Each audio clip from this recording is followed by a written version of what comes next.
My brother and sister hired a man to end our father's life in his nursing home. I found out. So, I brought him home with me. They called to tell me he was dead, and that I was cut from the will. I smiled, because Dad was sitting right across from me, asking for more sugar in his tea.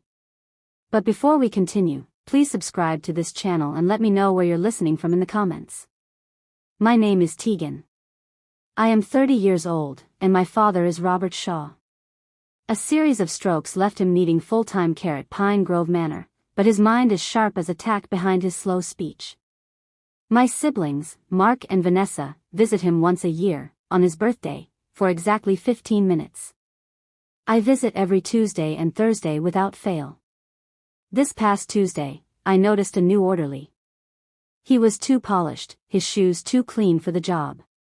He lingered near the nurse's station, asking specific questions about medication logs and shift changes.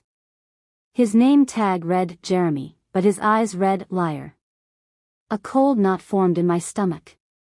I am a compliance auditor for a medical group. My job is to find the discrepancy everyone else misses. I know the patterns of people who want to hide something. I told the head nurse I was checking the family portal's video feed to see if Dad had a good night. I scanned the exterior camera footage from the previous Friday night. There, in the dim glow of the parking lot security light, was my brother Mark. He was handing a thick envelope to the man who called himself Jeremy. The transaction was quick and furtive. The cold knot in my stomach turned to ice. I did not scream.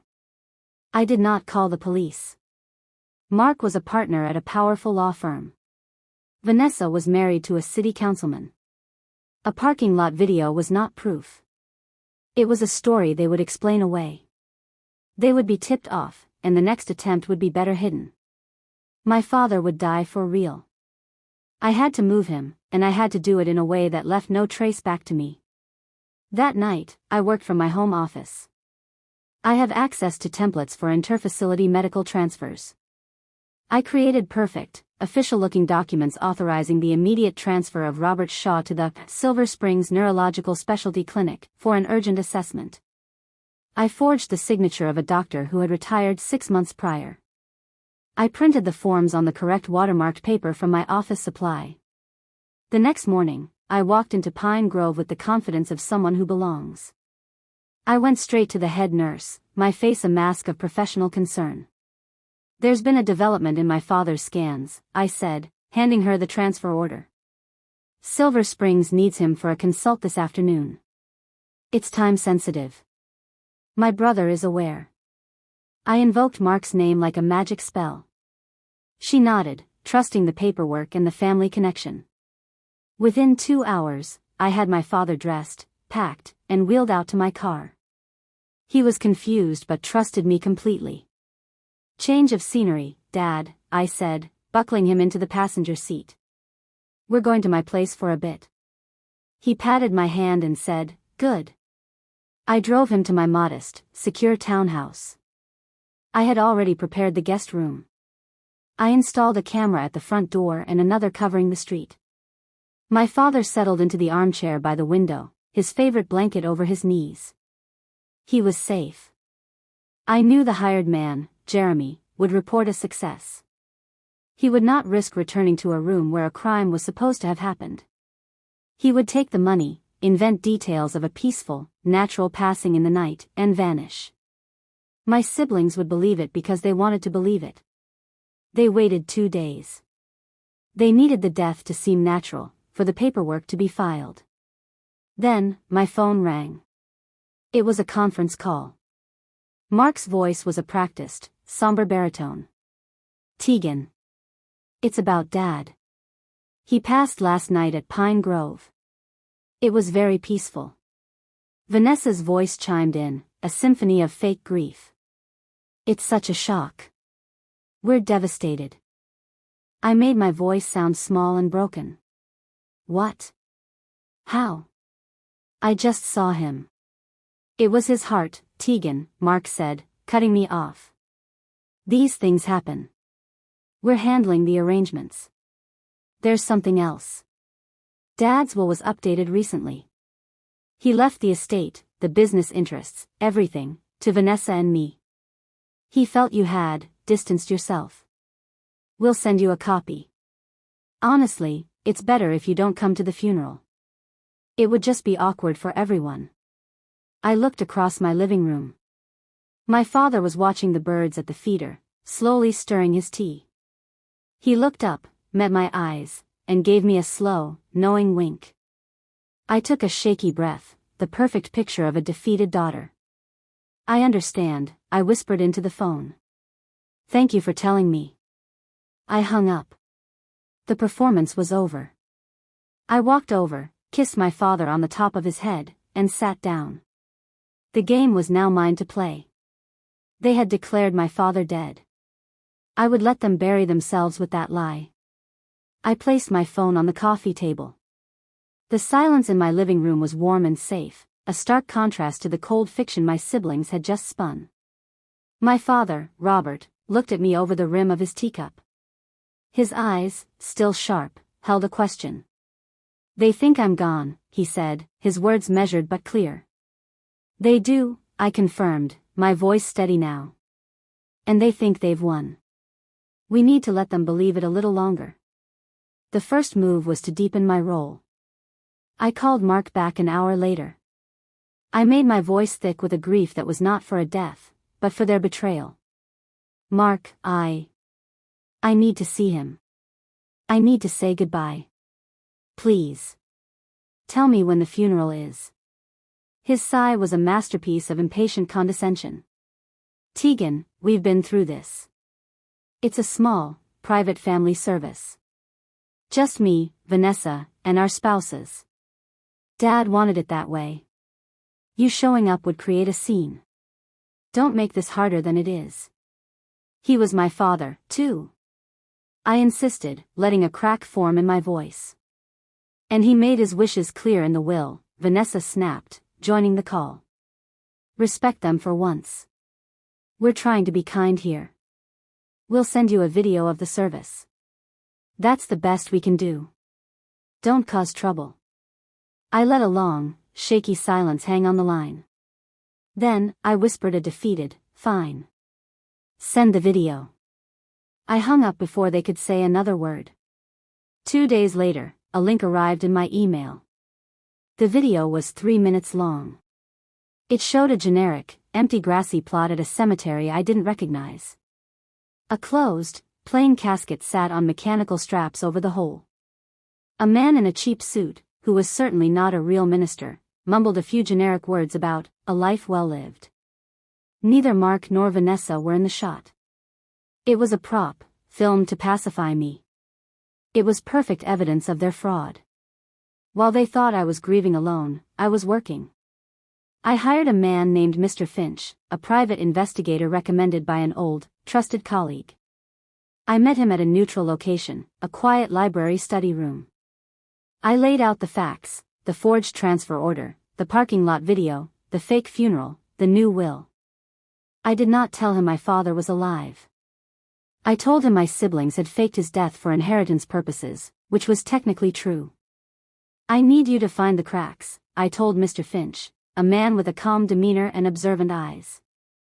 Find the notary who verified the will. Trace the digital signature on the estate documents.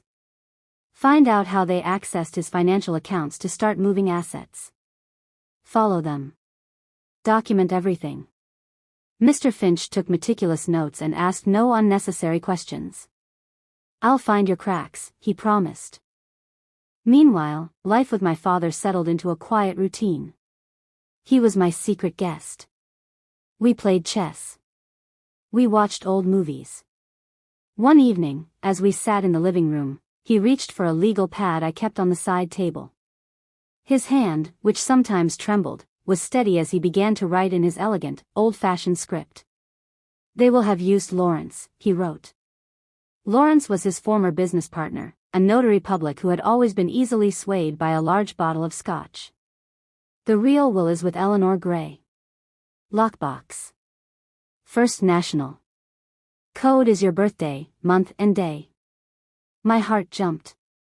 Eleanor Gray was his original attorney, a woman of unshakable integrity who had retired years ago. He had kept a true, updated will with her, separate from everything. He kept writing. Ledger. Black leather book. Bottom drawer of my old desk at the house. False bottom. Shows everything they've already taken. He looked up at me. It's yours, Tegan. It was always meant to be. You have the steady hands. This was the ammunition. The true will named me as the executor and primary beneficiary, citing my steadfast care and moral character. The ledger was a handwritten record of every dollar, every stock, every property title, a map of the empire they were trying to steal. Weeks passed. Mr. Finch delivered reports. He had photos of Mark and Vanessa at an expensive steakhouse, toasting with champagne the night after the funeral. He had a statement from a bribed clerk at the county recorder's office who had accepted money to backdate a property transfer. Most importantly, he had a signed affidavit from a terrified, retired notary named Lawrence, confessing to notarizing a signature on a document presented by Mark, while my father was, conveniently, not feeling well enough to sign in person. The net was woven. The probate court date for the validation of the will was scheduled. Mark and Vanessa were moving quickly, eager to make their stolen gains legal. The day before the hearing, I received another call. It was Mark, his voice tight with a new, probing suspicion. A security guard at Pine Grove is asking odd questions, Tegan. Asking if we're sure about the transfer paperwork. You wouldn't know anything about that, would you? I conjured pure, bewildered innocence. What? How would I know? I haven't been there since you told me he was gone. Maybe they're just covering themselves legally. He was silent for a moment, unsatisfied. Just stay out of it. The hearing is tomorrow. Don't do anything stupid. He hung up. I looked at the suit I had laid out on my bed. It was not black. It was a deep, powerful navy.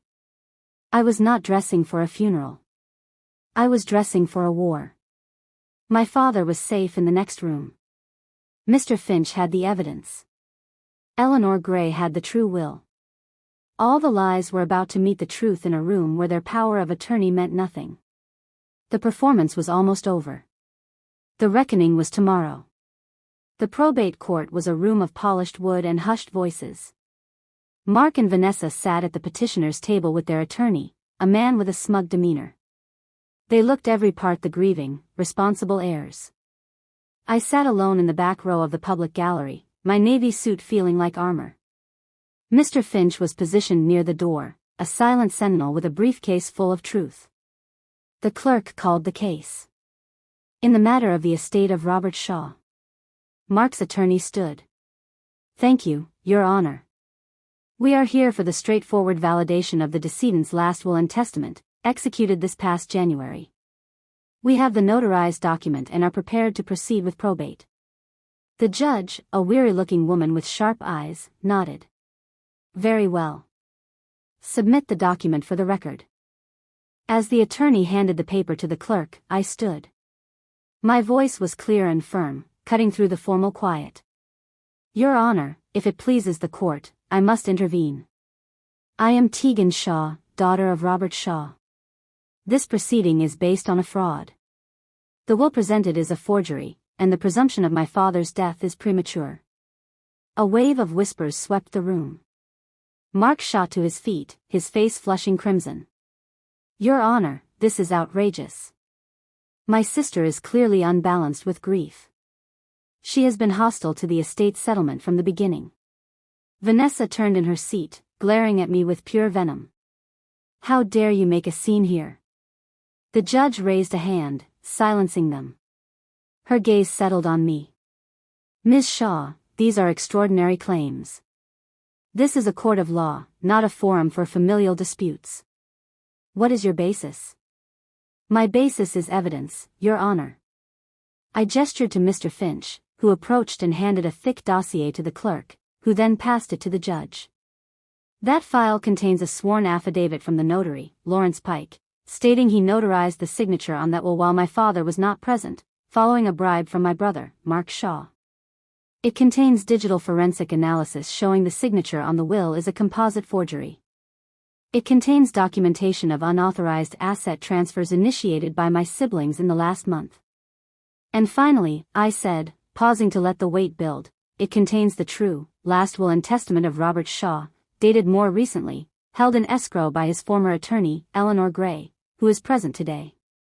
Eleanor Gray, a woman in her 70s with an air of unassailable integrity, stood from her seat and nodded to the judge.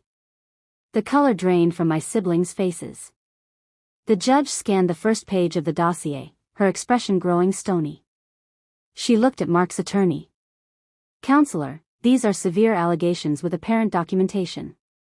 Before the sputtering attorney could form a reply, the main door of the courtroom opened. Every head turned. My father, Robert Shaw, walked in. He moved slowly, with a dignified reliance on his cane, but his posture was straight. The shock in the room was absolute and silent. Mark made a choked sound. Vanessa's hand flew to her mouth, her eyes wide with horror. They were not seeing a ghost. They were seeing their own ruin, walking. He proceeded to my side and placed a steadying hand on my shoulder. He looked at the judge. "My apologies for the dramatics, Your Honor. I am very much alive. My daughter Tegan saved me from a grave danger. The people who claimed I was dead sought to make it so." The judge, to her credit, absorbed this with remarkable composure. She addressed my father. "Mr. Shaw, you are welcome in your own hearing. The court is now presented with a living testator and competing wills. The earlier instrument is clearly void." She then turned her gaze to Mark and Vanessa. "The evidence of fraud and conspiracy submitted here is substantial. This court will be referring this matter to the District Attorney's Office for criminal investigation. This probate hearing is dismissed." She brought down her gavel with a definitive crack. The sound marked the end of their scheme. In the corridor outside, chaos erupted in whispers. My father's lawyer, Eleanor Gray, handled the immediate formalities. Mark and Vanessa were surrounded by their now panicked attorney. They could not even look at us. Later that day, in the safety of my father's study at his home, our home, he completed the final act. With Eleanor Gray and Mr. Finch as witnesses, he signed a new, irrevocable trust. He transferred the entire control of his estate, his companies, and all assets into my name. To my daughter, Tegan, the document read, "Whose courage preserved my life and whose integrity shall preserve my legacy." He handed me the pen. "It was always yours. You just had to claim it from the wolves." The legal battles would continue for them, but they were defensive battles now. Fights against criminal charges, not for an inheritance. My father and I returned to my townhouse that night. We sat in the same living room where this had begun. The silence was no longer filled with danger, but with a profound and peaceful victory. If a story about quiet vigilance and turning a predator's greed against them speaks to you, I ask for your support. Subscribe to this channel. Your subscription is a powerful signal that these narratives of justice deserve an audience. Share your thoughts in the comments below. Let me know where you're listening from. Remember, sometimes the greatest strength is not in the loudest fight, but in the smartest, quietest plan. Guard your loved ones, and never underestimate the power of knowing more than your enemies think you do.